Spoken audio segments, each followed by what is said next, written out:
Assalamualaikum warahmatullahi wabarakatuh, and welcome everyone to the Waalaikumsalam. Ilmuhas International Academic Discourse Series in conjunction with the Ilmuhas Campus Carnival Kecemalangan Inclusive 2026.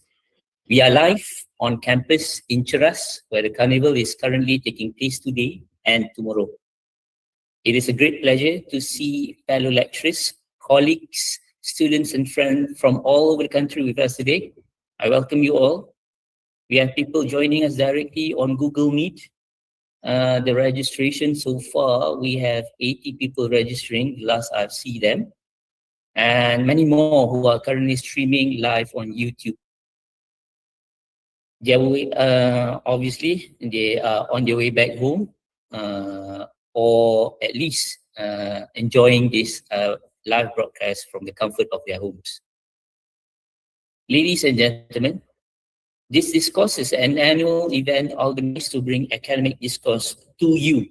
Since its inception, we have covered many great deals of themes and topics in education to bring awareness, call for action, or simply to encourage lifelong learning. Inevitably, we want people to keep on learning and improve professionally and personally. This time around, the series focuses on the theme Inclusivity Drives Quality Educational Ecosystem, with the topic Rationalizing Inclusive Practice in Teacher Education. Before we go further, let us hear the Doa recitation from our very own Muhammad Danish Mushrif bin Kamaruddin from the TESOL program Year 3. The stage is yours. Assalamualaikum warahmatullahi wabarakatuh and good evening. Al-Fatiha.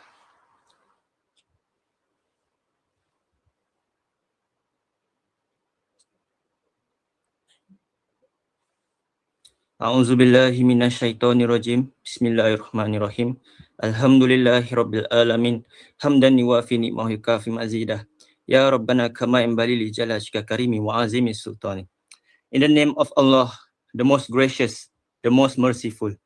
All praise be to Allah, the Lord, cherisher and sustainer of all the worlds. May the peace, blessings, and mercy of Allah be upon our beloved Prophet Muhammad sallallahu alaihi wasallam, his family, his companions, and his followers until the end of time.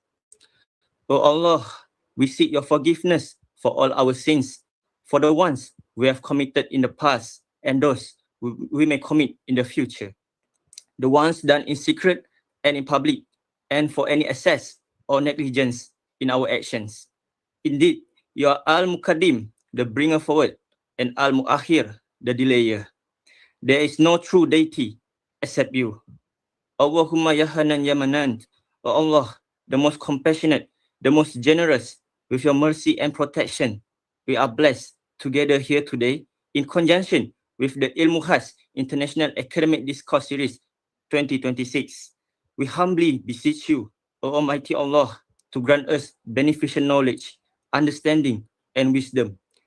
Let the knowledge we gain serve your cause, be a source of goodness, and bring benefit to humanity. Ya Zal Jalali wal Ikram, O Allah, let our efforts succeed well and secure success. Make us fulfill our determination, give answers to our prayers, cause us to obtain the good of this world and the hereafter, and give us much more than our expectations. O Allah, bless our efforts with success and sincerity. Grant us strength to fulfill our goals and perseverance to continue doing good. Answer our prayers. Bestow upon us the goodness of this world and the hereafter, and grant us far more than we could ever hope or imagine. Rabbana atina fid dunya hasanah wa fil akhirati hasanah wa qina azabannar. Wa sallallahu ala sayyidina Muhammad wa ala alihi wa sahbihi wa sallam. Walhamdulillahi rabbil alamin. Amin amin ya rabbal alamin.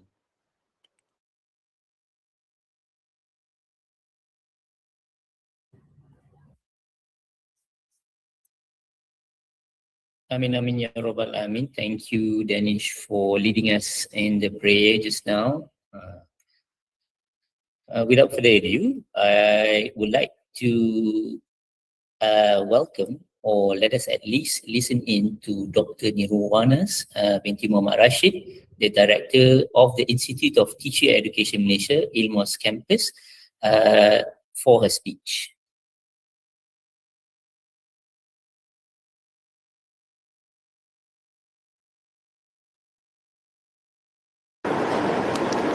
Access to quality education should be for all children. It is their social right to get educated, have a fair chance to improve their lives, and for some, a fighting chance to survive and thrive in this competitive world. It is their right. It is the justice they duly deserve. Assalamualaikum warahmatullahi wabarakatuh. Salam sejahtera, salam Malaysia Madani, salam pendidikan bermutu, insan terdidik, negara sejahtera, salam IPGM, peneraju, kecemerlangan pendidikan guru bertaraf dunia, salam IPG KIK di hati. In this series of the Ilmu Khas International Academic Discourse, Ikiads, we are glad to bring to the audience a theme that has always been very close to Ilmu Khas, inclusive education. For the past few years, we have been championing the cause of inclusivity in education. In that effort, we have shifted our focus and realigned our approaches and facilities to better suit that very purpose. Concurrently, we can also see in recent developments within our education sphere, specifically the Malaysian Education Plan or Rancangan Pendidikan Malaysia, that much consideration has been given to children with special needs to access quality education. This includes improvement in facilities, specialized learning tools, and trained interventionists. In the immediate scenario, we can see this happening at Ilmu Khas, where the Ministry of Education has upgraded our campus to better suit teaching training for the current demands of the RPM and future ones. As part of the integral approach, they have also recognized Ilmu Khas campus as the center of inclusive pedagogy. For this, we thank the Ministry, specifically the Institute of Teacher Education Malaysia, for their deep trust, and we will carry it out with great pride and humble steps as we help pave the way where many others have also tried. Fellow educators, I am acutely aware that inclusive education is not just about special educational needs and disabilities of SAND. It also includes children from socially and economically disadvantaged backgrounds, different cultures and ethnicities, and even those with atypical cognitive abilities. The field of inclusion is truly vast, and we are only at the infancy stage of helping these children realize their full potential. Of course, in Malaysia, there have been efforts put in place over the past decades, such as Permata Kurnia, the establishment of inclusive sports schools, program Pintar Cerdas, financial aid, nutritional programs, and many more. This goes to show the government's commitment to ensuring the people get the best out of education system by bridging equity and achievement gaps. From a global perspective, 244 million children and youth between the ages of 6 and 18 are not in school, and many more marginalized children face challenges in learning. As we can see, ladies and gentlemen, the problem we are facing is ever present. This is compounded by the 2020 UNESCO data highlighting that only 10% of countries worldwide have laws advocating for inclusion in education. That means the majority of children in the world are still overlooked in policy making, limiting their access to education and their ability to participate in social, economic, and political life. Trends seem to suggest we have more to do on so many fronts regarding inclusive education. So, in our strive to understand the matter of inclusivity in education and what is next for us, I strongly believe today's discourse will help the audience become aware of policies, issues, and endeavors in the pipeline. For this, we are in an opportune position to invite panelists from the University of Manchester and include our own in-house expert to share their expertise and experience on today's topic. I hope the audience will be able to benefit greatly from this session and perhaps participate by expressing their views and asking crucial questions on inclusion and social justice. On that note, I would also like to take this opportunity to express my gratitude to the Ikiads organizing committee for making this series a reality. I commend our own students who are managing this broadcast as we speak, as well as the groundwork required for this to happen. I commend the team. Fellow audience, I hope everyone will gain something beneficial from this session, and thank you for participating. With that, let the discourse commence.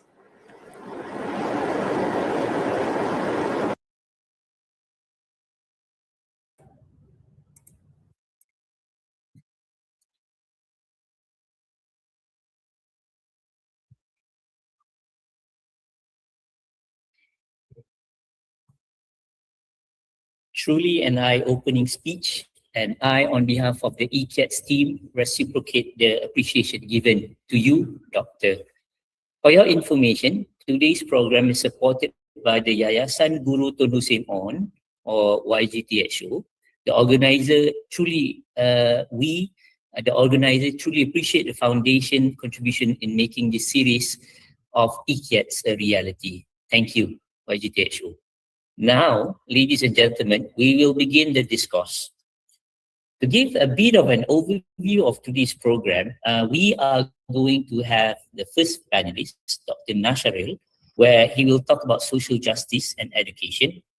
he will try to give a context to inclusive education from a unique perspective. Then we go to Freddie. So going to talk about his personal experience and research into SEN, specifically autism. And after that, we are going to listen in on Zarina. She will relate on the current efforts in teacher training for inclusive. I hope they are already in. So if you guys are in, then you can wave your hands, maybe. Yep. So I can see them. Okay. Right. So after that, after we have our final panelist sharing with her input, then we are going to have the Q&A session. So this is where we will take any question that you have during the sharing session. The people on Google Meet, you can directly ask the panelists any question that you have. While the audience on YouTube, you can just type away in the chat, in the live chat space, and then our team will pick up the question from there. At the end, we will tie up the dialogue, and that's it. Okay, right. So let's get into it then.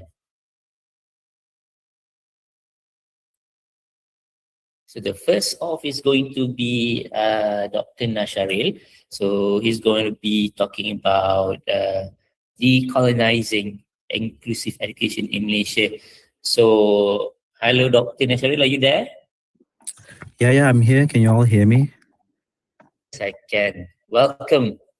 Right. So I don't want to waste any time. I won't be a good moderator if I talk a lot. So I'll let you take the floor.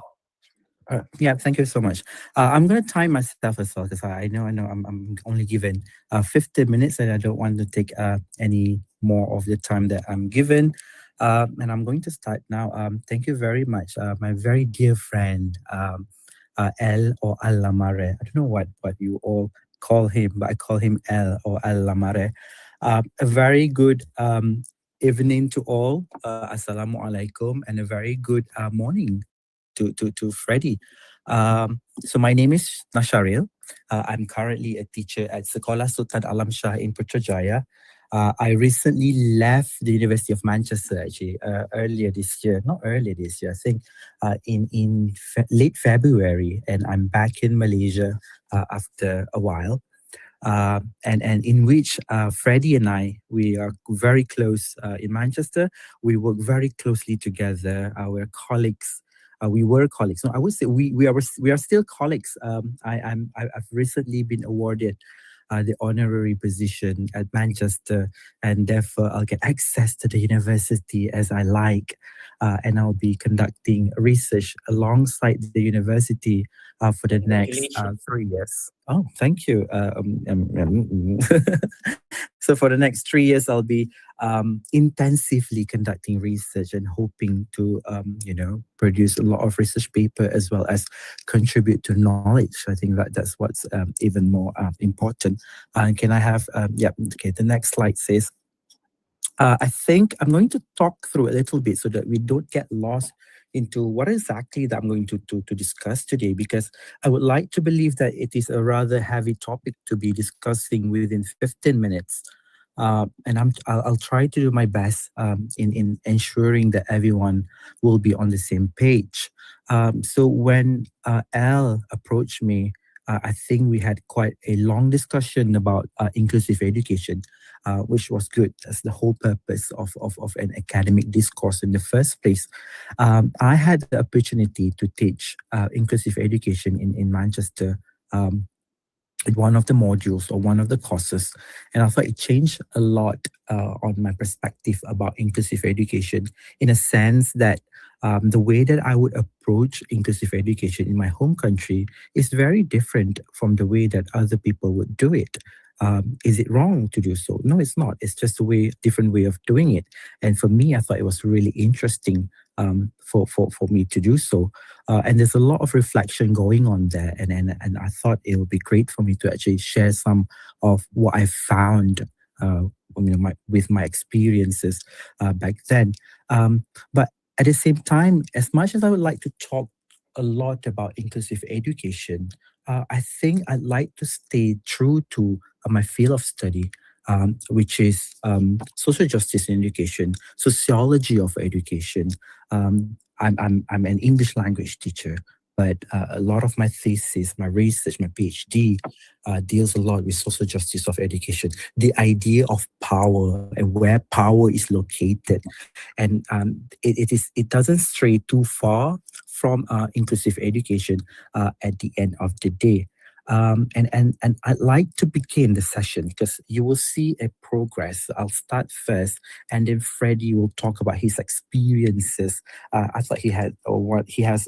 I've heard Freddie talk many times, and I think you're going to be wowed by him and what he has to present. And I think at the end, Zarina will conclude everything together, and we plan it in that manner. And I hope it will work today. But I'm going to start with a rather a call to action. It's big in the sense that it's theoretical, it's conceptual, it's philosophical. But I just want us to pause for a bit before we go to a specific topic of inclusive education, particularly focusing on a specific topic, to rethink what and how we understand inclusive education in the first place, particularly in Malaysia. Really. And within that 15 minutes that I have, I propose a really short discussion on decolonizing inclusive education. And we'll see how far it takes us today. Can I have the next slide, please? Okay. I'm not going to spend a lot of time here unpacking in great length of what education, inclusive education looks like in Malaysia. I must admit, I'm not an expert within it. I'm a practitioner. I practice this at school. But if you were to ask a specific policy, I have a limited knowledge of it, but I do know a little bit about it. I think there are a lot of training teachers and a lot of lecturers here who are more experts in this field of study in particular. And I think it's good to share what you think about it. I'm trying to do over here is just to provide a different perspective towards it. So in the Malaysian education system, I think we could all agree that we understand inclusive education through PPI, or which is Program Pendidikan Inklusif. And it is within this structure that we find the narrative of inclusive education, isn't it? And there's more to it basically, but let's just look at it, this one in particular. We define it as MBPK, Murid Berkeperluan Pendidikan Khas. They are given the opportunity to either be, basically they can choose to be in a school where they are also part of the school or the school structure, a specific class dedicated for them within the same compound, or there's a specific school dedicated to just special educational needs as well. I'm from Perlis, and I think I could testify that they are both types of school where I'm from. And I think that this is an important progress, and understand that this is a big leap taken by the Ministry of Education. And it is very important that they start with this. But then again, if this is good, then what is the problem in status quo? And why am I here in the first place, isn't it? So I'm not trying to say that anything is bad, but what could have been done more? The idea of pursuing knowledge, the reason why we're here today within this academic discourse, to actually, think what can we do further? And that's the whole idea of an academic discourse, isn't it? I think I want to problematize this. So how inclusion itself has come to be defined. That's what I'm very concerned about.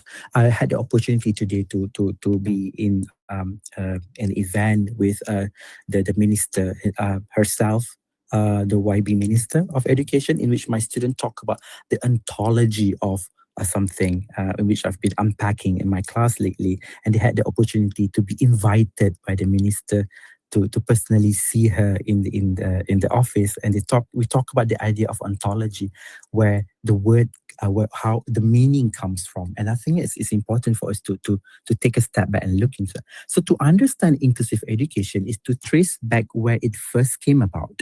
And I think to understand this is to go back all the way to 1994, in which it was first introduced in the Salamanca Statement in Spain, in which I think around 90 countries and a few other organizations came together and agree that, you know what, I think this is time that we encourage everybody in the world to actually include special educational needs.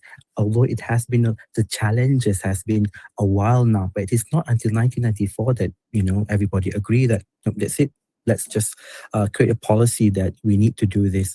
But then again, even so it was introduced in 1994, the title of that conference is still, I think, somewhere along the line of World Conference on Special Educational Needs.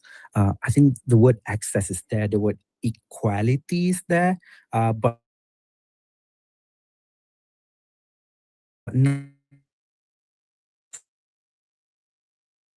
then as well. Can I have to bring me to my second point? And I'm going to present this in a rather to problematize this in three manner. First, we understand that Malaysia inherited a rather a global discourse. Inherited in a sense that we look into I hate using this word, but the divide between global south and global north. It is always the global north that has that power to define what something is, isn't it? The policy coming from the global north, the policy coming, and unfortunately, from the Western world. And Malaysia is one of them. If we were to look into policy, we would first look at the global north or even the Western world. But then again, 3 decades later, after 1994, I think the global concept has pretty much broadened, isn't it?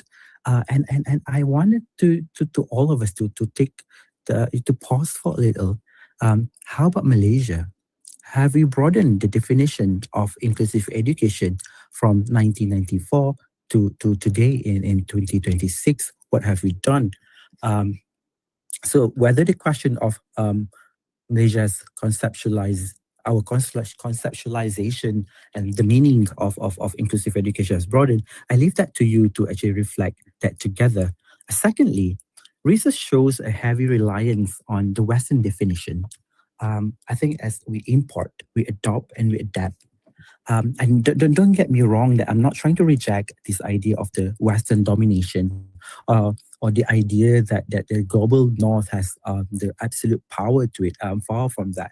But in my line of work at University of Manchester, in what I do in my everyday practice, and for me, my colleagues, we value indigenous knowledge. Indigenous knowledge in a sense that where you stay true to your roots.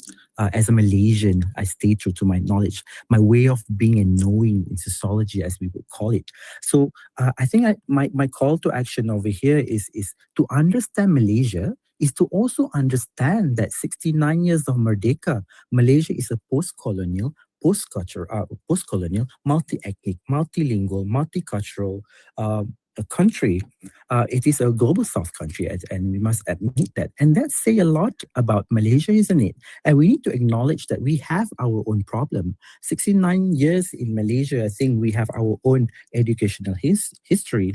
And inclusivity is a problem in Malaysia, but not in a sense that how the Western world would define it, isn't it?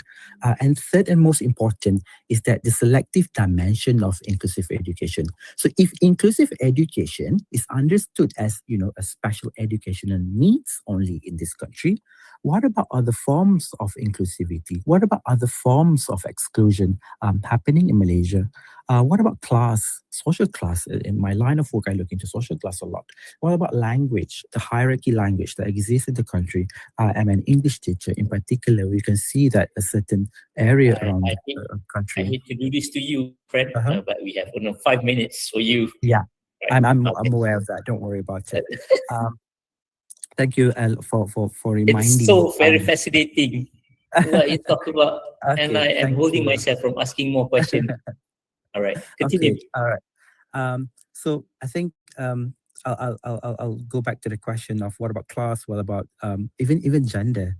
I think in a lot of area in Malaysia, you can see the divide between male and also female in learning. What about ethnicity? Are those not inclusivity? If they are, how do we address that as well, isn't it? So can we go to the next slide, please, which is, I think I'm finishing very soon. So for this presentation, I'm using decolonization not as a rejection to the Western knowledge.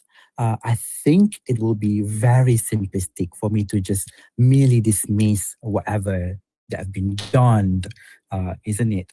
I think what is more important is to understand that there's power and there's knowledge.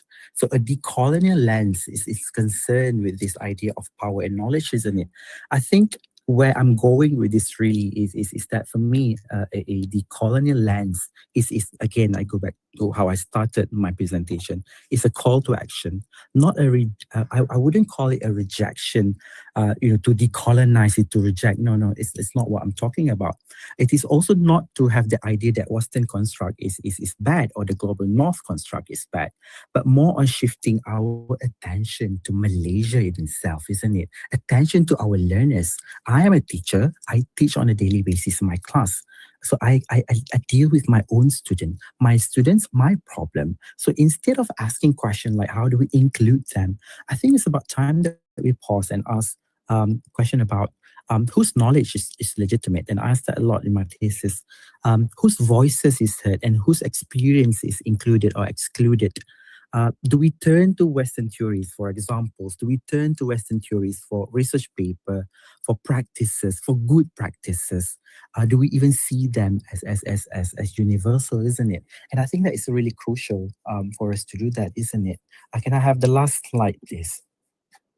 And I'd like to talk more about how we should move towards bridging and bringing social justice into discussion with inclusive education. But I'm going to stop here. And I think my slide over here will show you what other dimension of inclusive education, the Western construct. I'm against what I'm talking.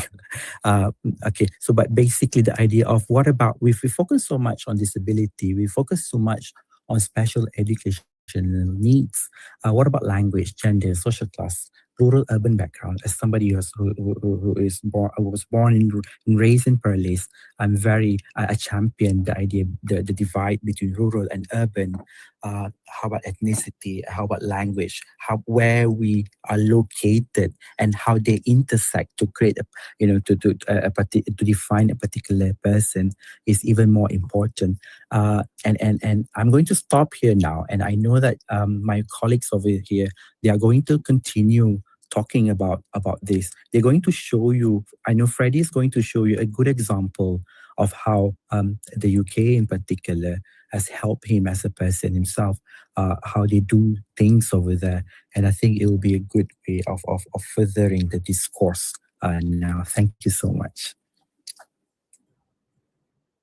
Thank you, Nasharil, for that wonderful input. You have put so many questions, you have raised so many provocative ideas in my head, but I'll have to put that in first, put it in the jar, and then I'll ask it at the end, maybe if we have time to pick your brain after this.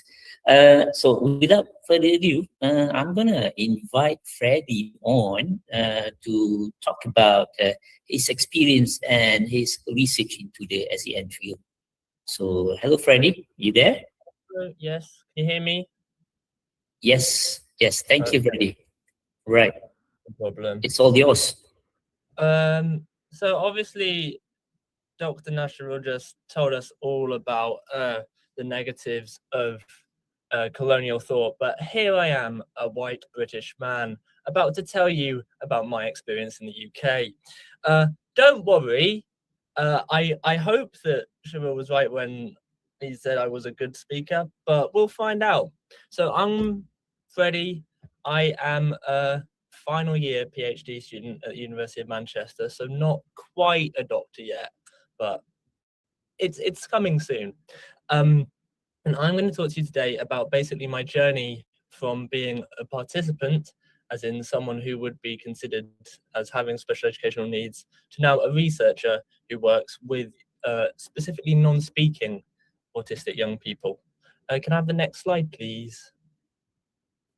So as you can see in these two photos, it's me.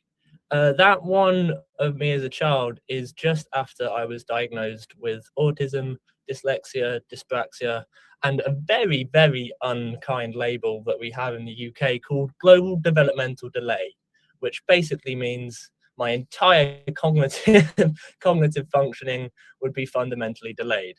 Now, those labels existed with me for my entire life. As you can see in that picture, I'm incredibly young. And the labels that were ascribed to me by an educational psychologist at the time kind of formed who I was, not only as a child before getting to education, but my actual experience of education, as we'll go on to discuss. However, those labels now mean nothing to me. I am, like I said, a final year PhD student, and if you'd told an educational psychologist back in the 2000s that someone with autism, dyslexia, dyspraxia, ADHD, and a global developmental delay would ever make it this far in an education system which is not constructed to support them, they'd laugh at you. Whereas now, if you look at me in the other photo, I've found who I am. I've found who I am in a way that transcends the labels that I believe basically try and create boxes for young people and entrap them within them. So Shamil was talking a lot about how we often think that Western thought and the global North always have it right.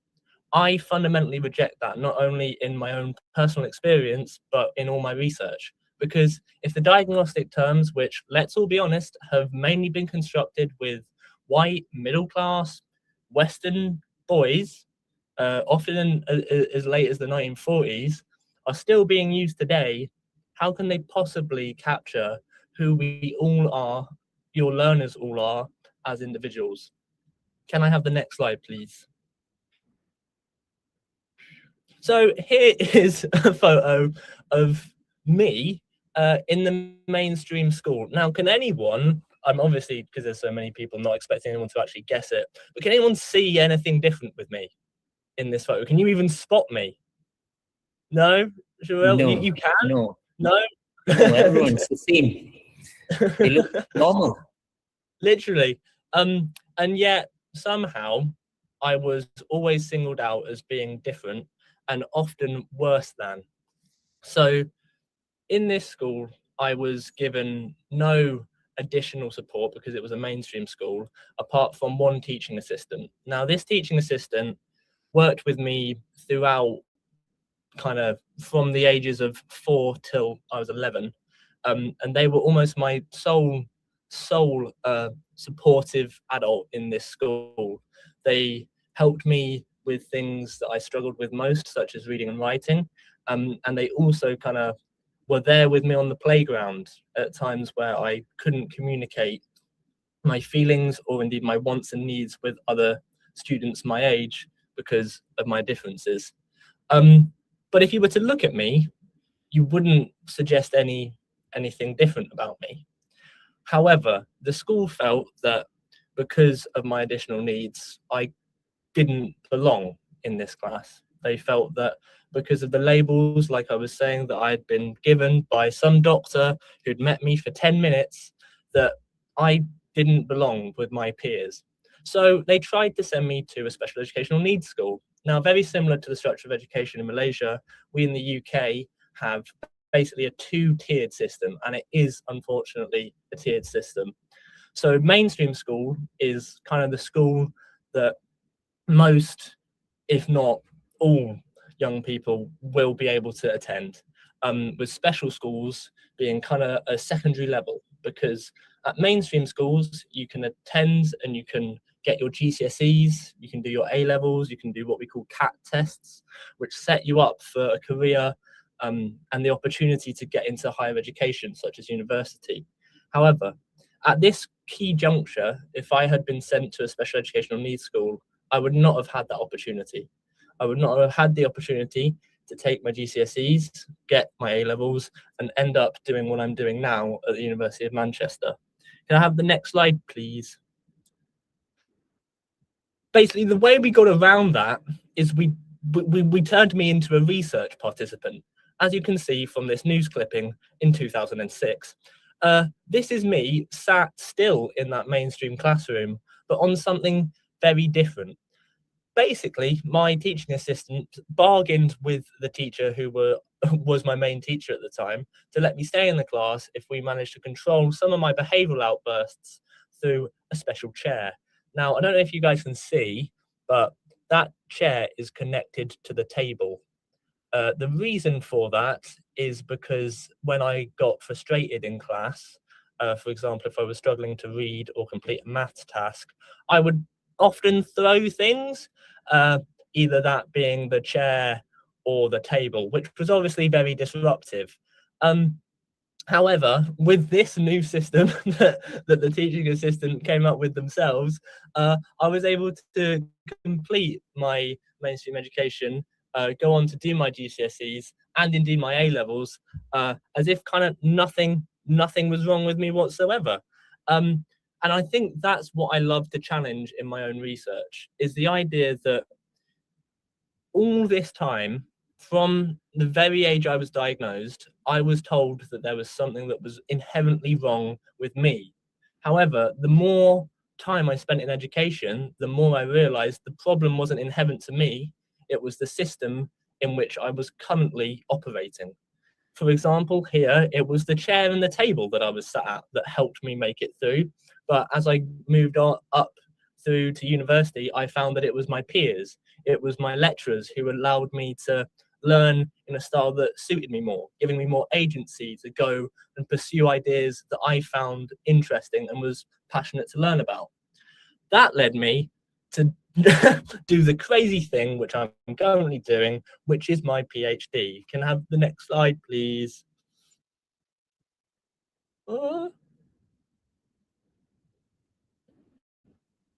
So here it is, crazy as it looks. I am started and I'm now at the final phase of a 4-year piece of work. Again, if you'd told the educational psychologists this, they would have, I think, been shocked at least. So I won't believe it. Like from who you were, and now totally different person. So the work that I'm doing, as I said, is with non-speaking neurodivergent young people. We've got a photo of me and one of the participants here. I love that guy. He's actually wearing my hat in that photo, and I am trying to get it back, so don't believe the smiles in that photo.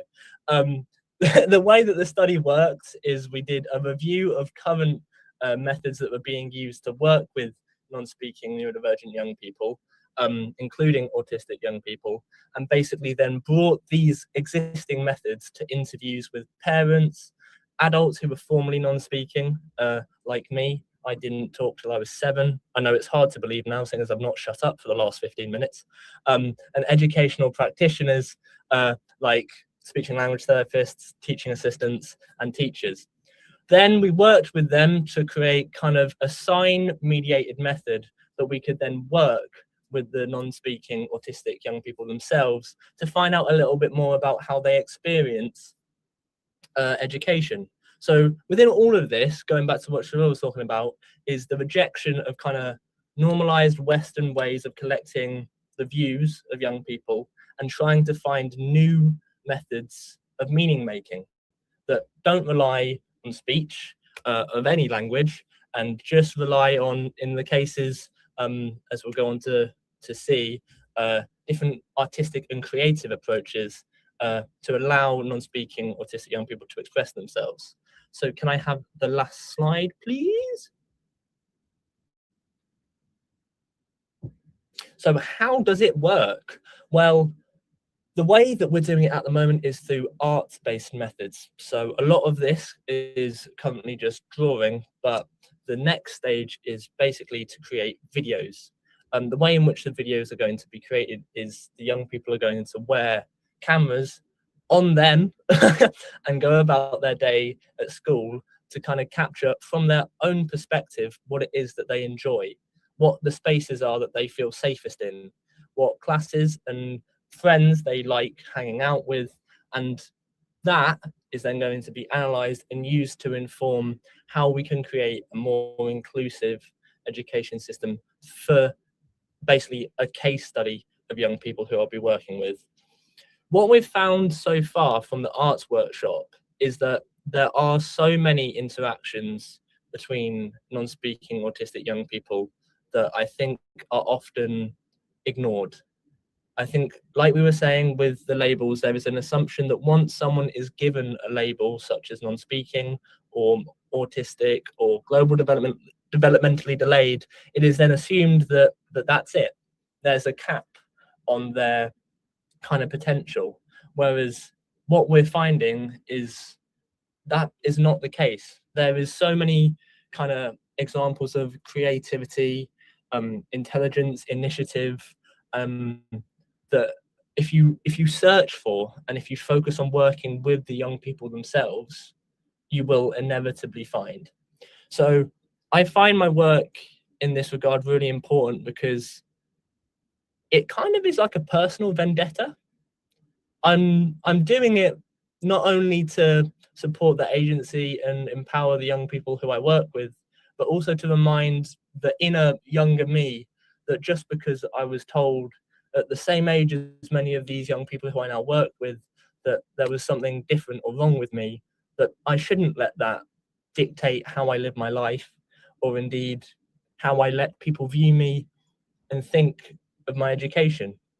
So yeah, ultimately, the outcome of my PhD will be a set of recommendations for schools around the UK as to how to make their classrooms, teaching, and playgrounds more inclusive for non-speaking neurodivergent young people, and maybe, just maybe, make me feel a little bit better about all those horrible labels that I was given when I was 7. Thank you. Thank you, Freddie. Your presentation just now shows that you have gone beyond since to shatter those assumptions and those expectations put on you. Good job, right? And then your research, I think, will contribute in not only in the UK, I think, maybe even in Malaysia after, right? Okay, so just nice. We have 15 minutes, Freddie. Thanks for that. Now we move on to Zarina. So Zarina will share with us about what we are doing in Malaysia and sharing a bit on how we train our teachers in Malaysia. Thank you, El. Actually, I have tears in my eyes listening to Freddie, actually. And then, yeah, it's true, actually, okay? Sometimes the system fails to address diverse learners in our system. So then that gives me hope that what we are doing here in Ilmu Khas campus, for example, will make such difference, like what your school had done to you, Freddie. Yeah. Okay. So I will continue there. I will talk about rationalizing inclusive practice in teacher education, especially in Ilmu Khas campus. Yeah, because we have been given the what do you call it, the mandate actually to become a center of excellence for inclusive pedagogy. Okay, as Freddie has actually astonished the listeners, the viewers with his story. Okay, I would like to continue my slides. So my part also with the story. Okay, can I have the next slide? Okay, sorry, the next one. Sorry, the previous one, sorry. Okay, this is actually a true story happened to me a few years ago. Okay, it's about a chair, a blind student, and then a small encounter. Hold on, yeah, okay. It happened to me a few years ago. I was going back to my class, to my office after my class, and I passed by a blind boy standing in front of one department at that time. And then when I saw him, and I saw him with his cane, and then I saw there's a chair next to him. Okay, so I was thinking like, why didn't this boy sit down on the chair, for example? So I thought my intention at that time, because I saw a chair, so I thought my intention is noble. So although we have a special education department in Ilmu Khas campus, I'm very ashamed to admit that my knowledge on this inclusivity is quite limited at that time, a few years ago, for example. So when I saw this boy standing next to a door, next to a chair, so my instant reaction at that time was to actually pull his sleeve and directed him to the chair. So I said, I asked him, what are you doing here? And then he actually answered, I am waiting for my friend. Okay, actually his friend has gone inside the department to see a lecturer inside there. So my instant reaction, my impulse at that time to help him was to actually drag, okay, push his sleeve towards the chair, because he's a boy. So I can't actually really touch him, if you know here, Freddie. Yeah. So I actually directed him to the chair. And I'm quite, actually at that time, I'm quite happy with myself that I have actually helped the boy to sit on a chair. But actually, after some time, I kept thinking about the incident. Okay, how many sleeves I would push or I would pull to actually help him, for example. So I asked a colleague of mine who is a special education lecturer. Okay, I did this and that. Okay, is it okay? Is it the right way to do? And her answers at that time, a simple answer: you should, she said, you should have told him. Let's say his name is Amin. Yeah, Amin, there's a chair next to you. Use your cane to fill the chair. Do you want to sit on the chair? So it's all about giving him the agency and directed him towards the choice that he can have at that time. So at that time, my intention was inclusive, but my action was not necessarily inclusive. It's like Freddie has mentioned before, right? Some of the teachers, some of the labels that he has been defined with and all that. I'm very sure that some of the teachers may have inclusive intention, but perhaps like myself, I did not know then how, yeah, for example. Okay, can I have the next slide? Okay, so now this one then comes to chapter 2, from story to question, for example. When good intentions meet lack of knowledge, that is me, for example. And I'm very sure there's a lot of more me out there. Yeah, so now good intentions must be combined with inclusive practice. And how does this inclusive practice work? It has to be developed through knowledge. Like I think Nasharil has mentioned that, we are only students with special educational needs are part of the diverse learners that we have in Malaysia. We also have diverse learners like people, the Aborigines, for example, when also have students from the streets, for example. We have a very famous Sekolah Bimbingan Jalinan Kasih, for example, where these students come from the streets and they have very different background. Okay, so in addressing those learners, we need knowledge. Okay, understanding learner diversity, and then only we can actually match it with the pedagogy that we choose in the class, for example, for teachers. And not enough having knowledge, you also have to have the skills, knowing what to do at that time. So I am actually, at that time, I am the one who is handicapped. Actually, I do not know how to direct the learner, yeah, because he has diverse needs from mine. So I'm assuming that directing him to the chair will actually solve the problem. But actually I'm encroaching into his agency. Does he want to sit at that time, for example, or did he prefer to stand, for example? And then I also the third part, for example, reflection. Okay, many teachers need to examine whether my assumptions actually match with what should be done when we think about inclusive actions. How many teachers want to help but are not sure what inclusive help looks like, for example? And then, empathy, respecting agency. I think this is very important. Freddie has also mentioned it. Okay, I'm not deciding for them. Let them have the agency to decide the decision, what action should be taken, for example, uh, uh, the empathy, yeah? So this is where I think teacher education becomes critical. As I mentioned, as I am so inspired by Freddie's stories just now, how one institution, for example, the school that he went to has actually changed, how a teacher assistant at that point in time has guided him has given him the right guidance, for example, because with knowledge and all that, yeah. So Freddie has actually defied all labels, all these cruel labels, for example, yeah. Okay, can I have the next slide? I tend to talk very fast when I'm excited, so please maybe, yeah, if you can follow, then can't follow, then let me know, yeah. Yes, Okay. so far so good. So far so good, yeah. Okay.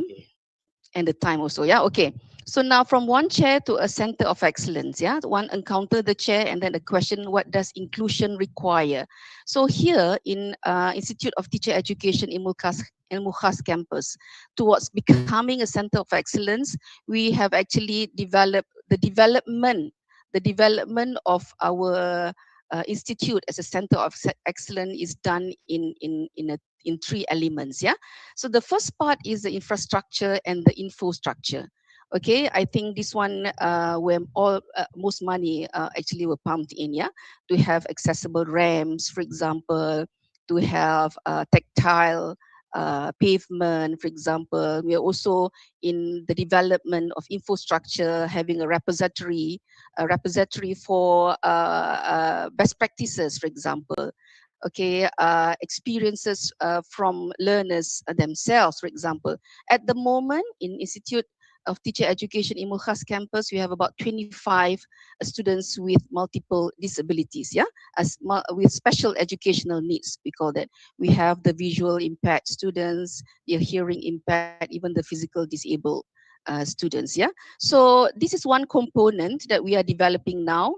Okay, we have one, what do you call it, what we have special education department. Okay, and this department is included with rooms for autism, for example. Okay, we are in the process of developing many what do you call it, infrastructure for students with special educational needs. Okay, and then I think infrastructure alone is not enough. So the next, the second component or the element that we are developing now in Ilmukhas campus is lecturer competency development. As I mentioned before, there's a special education department in Institute of Teacher Education, Ilmukhas campus, but I am so ignorant that, communicating with a blind person, for example, is a problem to me. So now lecturers also need to have the competency on how to actually deal with students with different abilities. Yeah, we call it different abilities. So we need to educate our lecturers. Okay, we need the competency has to meet. Sorry, we need to educate our lecturers, and apart from that, okay, we also need to develop content development, which means that we are in the process of developing modules to address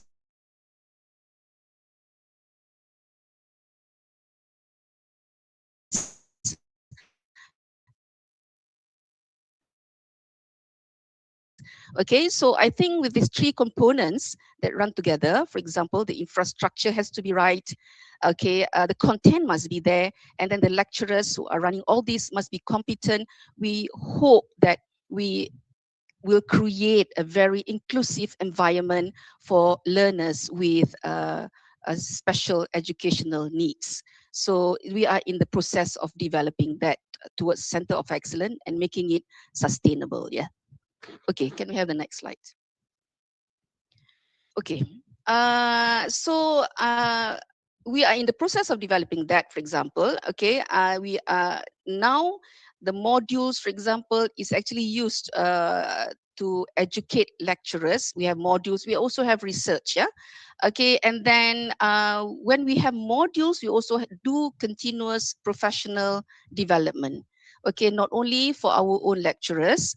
Okay, there are many departments here actually shared continuous professional development with teachers around our campus, or also from far from other colleges, for example.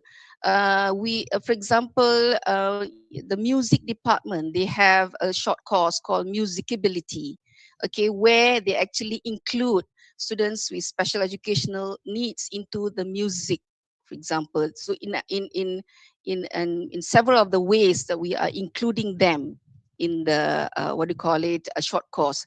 The art department, for example, also have the art ability.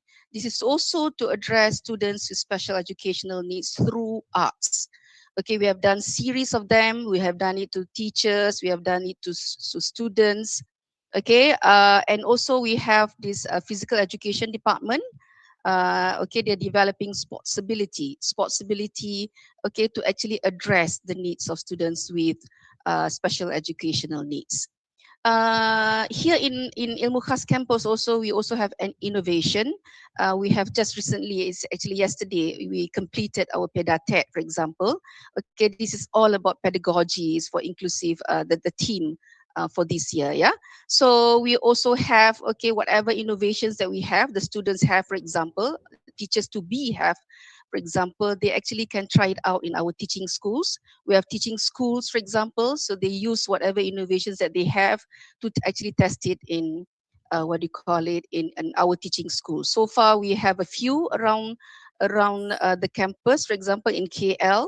And we also have Sekolah Bimbingan Jalinan Kasih, for example. It's also one of our teaching school where the the center for arts for the street kids. Yeah. Okay. Apart Yeah, from 5 that, more minutes. okay. 4 Yeah. more minutes. Sorry. Okay, yeah, 4 more minutes. Okay, so that is the innovation. Okay, that we have in Ilmu Khas, and we also have collaboration with. I think we have had many collaborations with overseas institutions. For example, I think the most recent one, we went to special education schools in Thailand. Okay, we bring our students. We see how. I think networking is so important, like what Freddie has shared. So we may not know what UK has done. For example, if you don't have the right network, for example, we learn from each other. Okay, it's never an inclusive. It's never like this experience alone. We learn from our neighboring countries. For example, we learn. We have gone to Thailand. The first one, we have gone to Indonesia, for example. In fact, in collaboration with in conjunction with our carnival, also we just had a global classroom just now from education department, for example, who is actually the center. I think they are. The expert in inclusive pedagogy is in the education department. Okay, they had this global classroom. This is just to talk about the collaboration that we have had, and not to mention like other parties, for example. Yeah. So we have got we also got Singapore, Thailand, and all that. Okay, and then we are hoping that with the right development of the 3 elements, the infrastructure, the content, and then the students' lecturers' capacity, plus the collaboration, plus the innovation, we hope to practice it in the classroom. Okay, the last slide, yeah, Elle. Okay, bear with me, yeah. Can I have the last slide? Okay, so coming back to the story, to my story just now. Yeah, so now the story that we inherited is, how can I help this learner? Okay, now we have no knowledge and the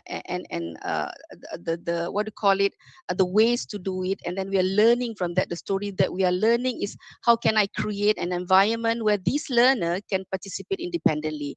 As Freddie has mentioned, agency is so important. So for them to participate independently is super important as well. We are not feeding them. We're making them independent, okay, in their pursuit for knowledge, for example.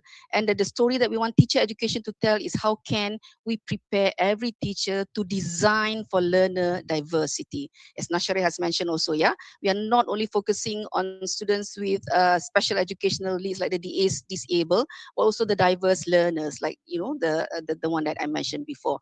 So inclusion is not simply something we do for people, but it is something we design with people. We give them the agency, yeah?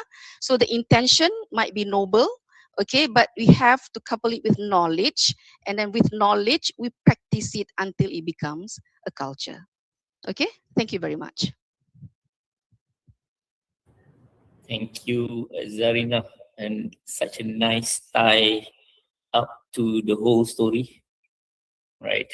It's a good narrative that you have created there. So people, that is what happening in Ilmuhas currently. So we are in the works of creating an ecosystem to cater to special education needs. So, but I want to circle back to our first panelist just now, right? So I have a question for Nasharil. I hope you are ready. You're not moving. I hope the screen is not freezing. Okay. So, Nasharil, so after your slot just now, I mean your presentation, I find there's so much more to inclusion. It has so many dimensions. There's gender, language, and then we have cultural aspect of things. How do we go about to include everything in our education system? Because there's a lot, and we might be overwhelmed with how we want to tackle all of them in our educational policies, for example. So, what do you think? How do we include everything? I think that's a really difficult question to ask, because that's a question that we struggle with everywhere around the world, isn't it? Yeah, we have our own context. Yeah, to cater to. exactly. Yeah, I think the first step is to actually, what we're missing over here is to actually acknowledge the problem in the first place. Then when I talk about decolonizing, all of this is to actually, it's a call to action. Like I said, it's a call to action to go back to our roots, to understand Malaysia as Malaysia, basically. I think in my research, I took a step back, I think, a lot, to look at English language education in Malaysia, but in a sense of a social justice. We cannot teach a specific things in a pedagogy, for example. I think you at Ilmuhas, you've done a lot about this as well. So it was really good if you could expand that as well. That was really inspiring as well. Is to actually to look back and to see on the idea that we need to understand that there's not one size fit all kind of stuff, isn't it? And another way that we could address this is not by looking at them in an inclusive in an exclusive way, but I think there's also the idea of intersectionality, in which we need to understand that I am not just a Malay person. I'm a male Malay coming from a rural background with this certain belief, etc., etc. So that's one way of doing it. I think at the end of the day, the first step is obviously to acknowledge it. But at the end of the day, like Freddie said, there's always that structural problem. We live in a society, we live in an education system, it's a systemic problem at the end of the day. Challenging power, decolonizing is basically about decolonizing power, isn't it? So power is always at, in Malaysia, everything is at top down kind of approach. At some point, I think we need to step back and what do we have to contribute as somebody down here? I think the work of Freddie, I think Freddie can pick up on this very well. What Freddie is doing is actually providing the narrative that has not been looked at before. He is challenging the power structure. So that is exactly what he's doing, isn't it, Freddie?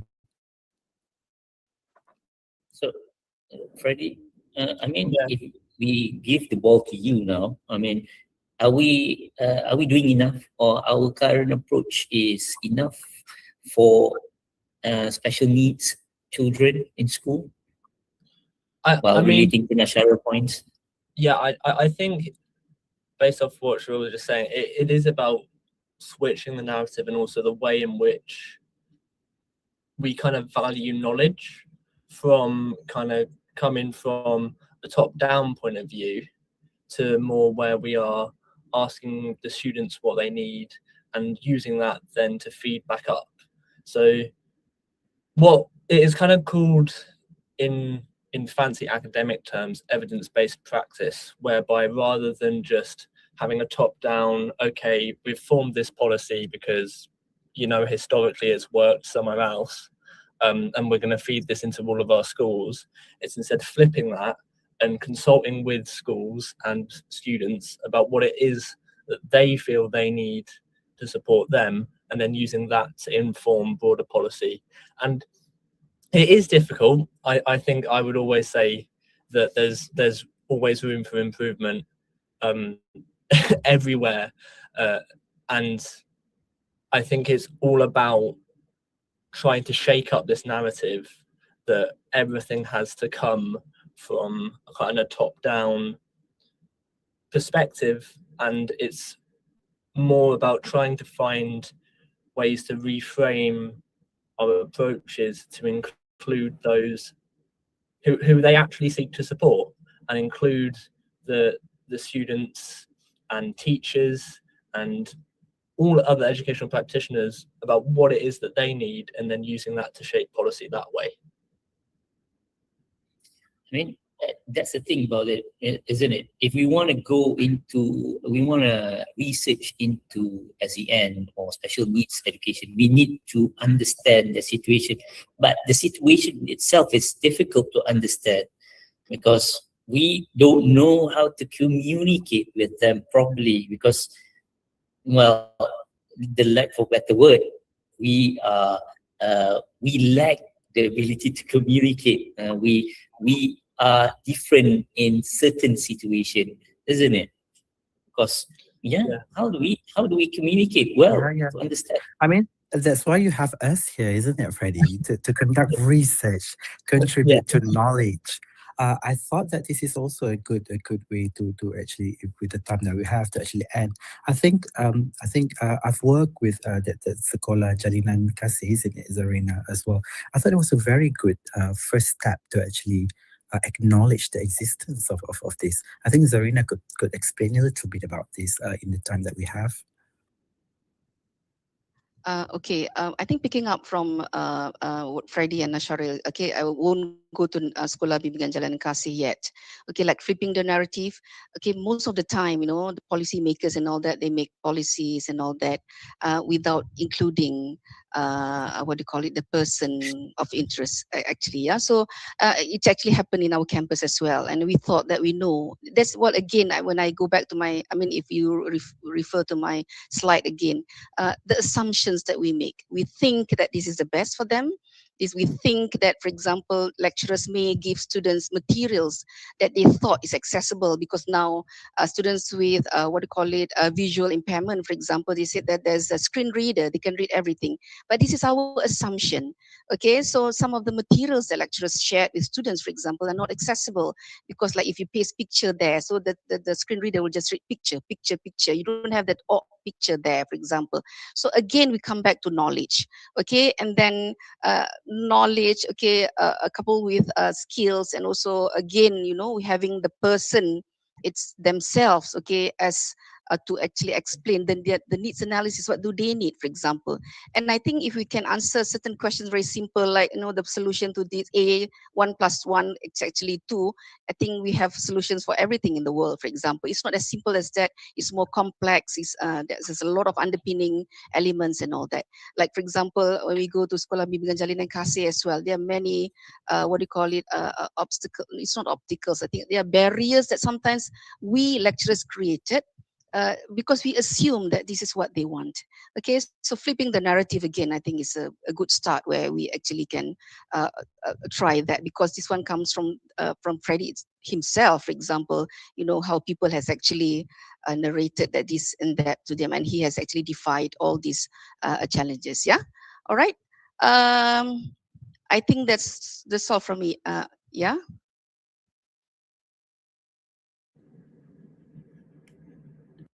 I'm sorry. Okay, handling things at the same time here.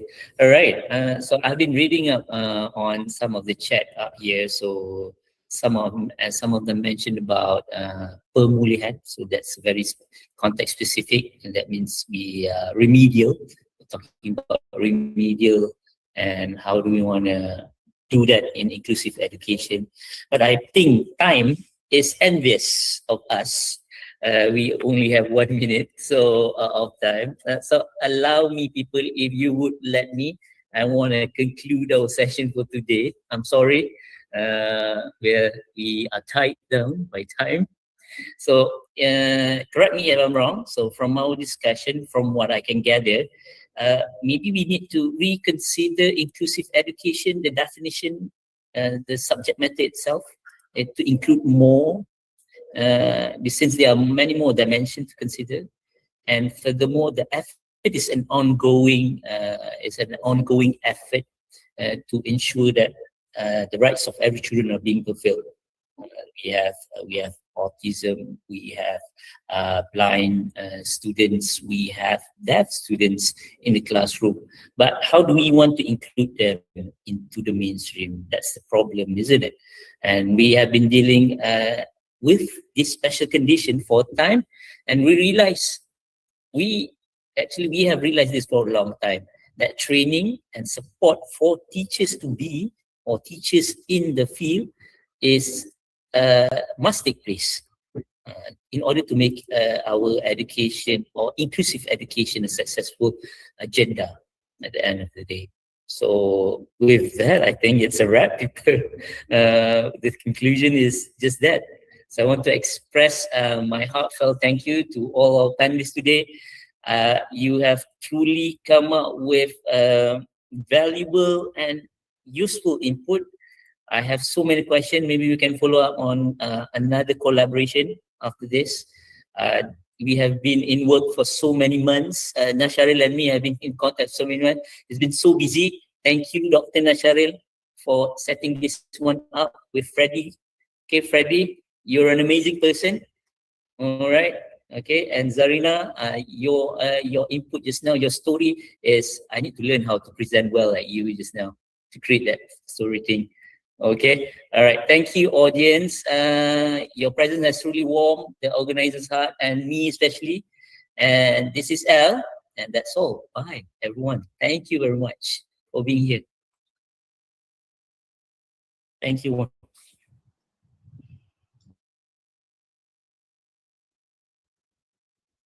Okay, for the audience, we have given you the attendance form. Please fill in the form. You can find that in the live chat. So fill in the form, and later on you will get a participation certification. Then you can submit those for your ladap. And for the people in our Google Meet platform, since you have registered using our Google Form link, you will automatically get the certificate after maybe 1 or 2 days. All right. Okay. Thank you all. Yeah, we meet again. The next time our Ikiads will take place somewhere overseas. It's in the work. Thank you all. Thank you.